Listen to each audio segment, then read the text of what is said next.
Hello, beautiful beings.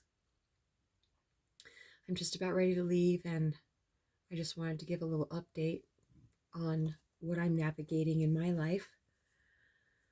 My last video was about not tolerating being taken advantage of anymore, and so I got incredibly angry with the female roommate. She was here for 2 more nights. Her boyfriend had come over and stayed with her, and then she left. She's been gone. So I didn't realize that I could actually scare somebody out of their own place that they were living.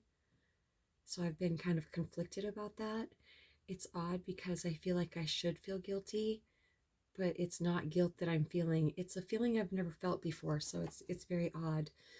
I didn't take it back. I didn't apologize to try to make this feeling in me go away. I'm just embracing it and actually really embracing the peace around here, because when she left, 2 dogs left with her. And so I was only left with two, mine and then one other. And it was exactly what I needed. I was in complete overload, sensory overload on a daily basis, and I couldn't get through to anybody. And so I had to yell. Yeah, I had to yell. I prayed about it. I asked the divine to guide my words, thoughts, and actions, and it still came out like it did. And I feel that's the only way that I could have got the results that I so desperately needed. Now the landlord is home from his 2 weeks gone, and I don't feel the need to have one conversation with him.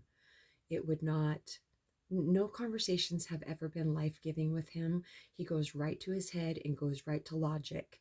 So if he wants to know what happened, he needs to ask her, because he will automatically believe her perspective of it anyway. So I don't need to upset myself or anybody else by getting angry about it. I've gotten very peaceful and centered again, and so I can, I'm realizing even more, I can think about something. Well, my mind really wants to think about things that have caused turmoil. It wants to replay it over and over. So my job has been to keep taking all of those thoughts back to presence, back to no thought, and starve them of any life force that they seem to have. So anytime the thought about having a conversation with him comes up, I do my very best to take it to presence. I have used my support group a lot, which is my mom, Ocean. That's what I call her. That's the name the divine gave her, is Ocean Angel. And then Moonstar, one of the best friends I've ever had, and then my daughters. And that's it. That's my tight that's my that that they're showing me these people in my life are like a white picket fence around my heart. I can trust them. And some may say that keep quiet, don't talk about what's going on because you'll feed it. But I need to talk about things so I can have a different perspective from somebody that is coming from their heart, so I can know if help me see my part. Do I owe an amends in this situation? Could I have done something differently? And we're having these talks all the way up till the point of the event, and then after a point, there's no, it's not constructive to talk about it anymore. I have to absolutely completely starve it of all thought, of all attention, and let the divine completely have it. Let the divine have the whole doll. So I a mind wants to try to figure everything out, but it just comes to a moment. There's just a moment. Well, and before this conversation that my mind has been telling me he wants to have with me about the whole situation, my mind has wanted to think about that and think of things to say or to not say. And none of that matters, because when the moment comes, that's when the divine will speak what is supposed to be said. And that will be for my highest good and the other person's. It's not going to be something that I've rehearsed or practiced in my mind. It happens in the moment. Alan Watts said that the other day. It happens right in a split moment. Has nothing to do. Well, I feel the preparation I've done around this is very, very important, because so I don't come from a place of reacting. It may seem that yelling at my female roommate was reacting, because from the yogis I listen to, the different spiritual teachers I've followed for so long that have been my guides, it all seems to point to we shouldn't get angry. I don't know. I don't know about that, because I prayed my ass off about it. I God boxed it. I used all my tools so I would not get angry. And that's how I finally got my results. That's what I needed for my soul.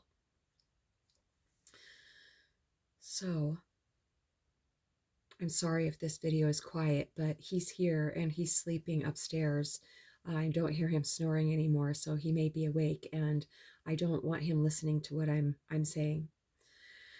There, I applied for, well, I called on a new place to live. It's in the town that I really want to live in. I live in a Tri-City area, and this one area is near the river and the mountains that I love so much. There's mountains here too, but I live in a tourist town right now, and the town over that I've lived in before and really want to go back to, it's not touristy yet. It's more like a small town. So I'm determined not to base decisions on any type of desperation that I may feel, of the desperation of getting out of here.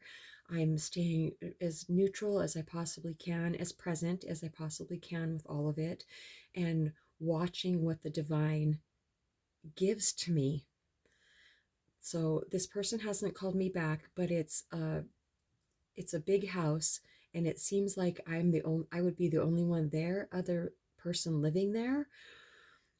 However, it's a man, and in his ad, he says, no, this is not a 420 friendly house, which is fine with me because I don't smoke anymore, and absolutely no drugs.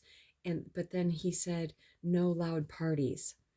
So right there is a red flag for me, because it doesn't seem like this person considers alcohol a drug.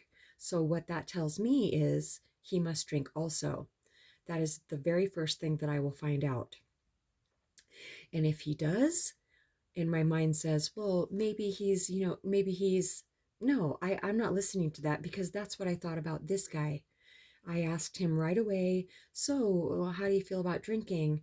How much do you drink? And of course, it's very, very minimum. Anytime I ever ask anybody how much they drink, it's a very minimal amount.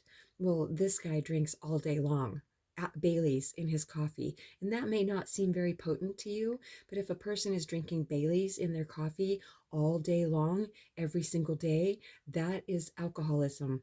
There's a spectrum of types of alcoholics, and that is definitely one of them. And what that represents to me is unresolved issues, many unresolved issues. And when I know it may seem judgy, but it's not. It's trusting my discernment.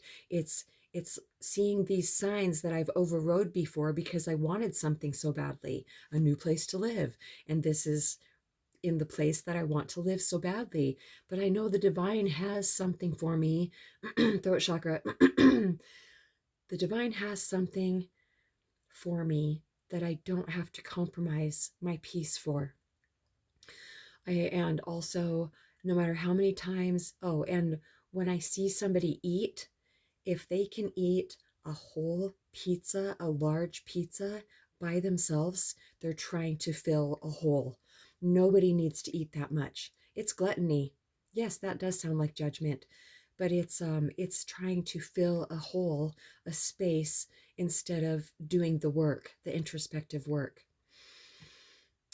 And the attraction thing, I'm very leery about renting from another man, because no matter how much they tell me that, oh yeah, I'm not dating anymore either. And I told this person that I moved in with, renting a room from, that I've been single for almost 10 years. I have been abstinent for almost 6 years. No, that was almost 5 years at that time. And I have zero desire to date. I told him this many, many times, and before I moved in, and I could tell when I moved in that he was very interested, very excited about me moving in. The fake nice guy, like so super nice. And then, so the second night that I was here, I told him about my twin flame, and I watched his bubble burst, and he just plummeted to the ground, and he has treated me differently ever since. Anyway, so I know the warning signs. I know I can trust my intuition more than what somebody is telling me. And I don't have to base decisions on any type of fear or desperation. Any time I've ever been presented with a change in my life, I'm letting go of the old, and I can't see the new yet, there's a certain level of fear that I have to wade through. It's like the hallway with the lights busted out. Well, my hallway now has lights in it. I can see where I'm going, because I know that I don't need to see where I'm going. I don't need to see what's coming next. I just know that if I get out of the way, if I get the mind out of the way as much as I possibly can, that is absolutely enough to receive the divine gifts that are trying to be given to me, that are being given to me, not trying to be, that are being given to me. I feel that this next phase of my life is magical beyond my wildest dreams, my wildest expectations, my wildest heart's desire. And I want that. I absolutely want that. I deserve that. I am receiving that. My point of attraction is the highest vibration that I've ever been at in my whole existence on the planet. So that felt really, really good. I'm so excited. When I first got sober and I started going to AA, they have a book there that we would read all the time. They call it the Big Book, but that always sounded like a Bible. Anyway, there was a line in there, and it said, "And we will learn to outgrow fear." And I really have in such a big way. So I get to go drive up. It's called Tea Kettle Mountain, and clean a guest cabin. And I just love my job so much. It's so peaceful. I don't clean for anybody that has a really negative vibe. I look forward to all my cleans now, and like I don't dread any of them. It's absolutely wonderful. I'm going to bring my dog with me today, Doozer, and I'll show you. You can't hardly even see him because he blends in with his blanket. Hi, Doozer. I don't know if you were able to see him or not. It was kind of dark. The really sweet neighbor lady just waved at me. I guess she thought I was looking at her. Her name is Niesel. I love that name. So I think that's it for now. If you're into astrology at all and you want to know what all these really, really super intense energies are about, Pam Gregory, it's not Pamela, because there's imposters trying, they've taken her videos and made them their own on YouTube. It's Pam Gregory.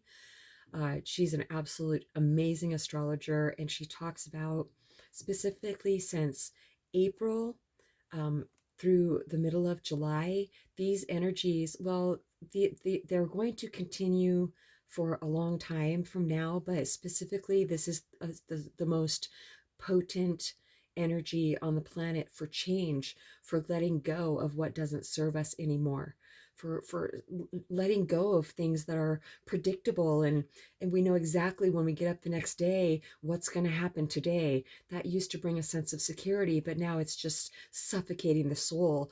The soul is screaming for, please, please, please, let's live our divine purpose, no matter how scary it is. Please let go. Please. It's yeah, the soul wants to experience the magic of life. Songwithmamag@gmail.com. And I love you so much.